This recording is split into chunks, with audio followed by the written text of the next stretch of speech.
দুনিয়াতে জান্নাতের আশায় আমরা ইবাদত বন্দেগী করি, ভুল আমরা লুভি। দুজকের ভয়ে আমরা ইবাদত করি, এটাও ভুল আমরা কাপুরুষ। ইবাদত করো শুধু মালিকের জন্য, মালিককে পাওয়ার জন্য। এই কথা বলার পরেও কত কিছু আসে। ওই যে দেওয়ান সাহেব ইউটিউবার গো প্রতি খুব রাগ, কারণ হইল কি, ইউটিউবাররা তাদের ভিউয়ার্সের জন্য, টাকার জন্য অনেক কিছু করে। করুক বাবা, বাবা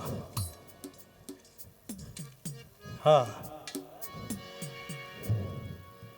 যারা আমায় মন্দ বলে তারাই আমার পরম বন্ধু, যারাই আমায় মন্দ বলে তারাই আমার পরম বন্ধু।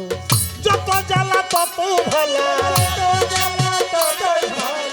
যত জ্বালা ততই ভালা, পুরাইয়া বানাইছে সাধু।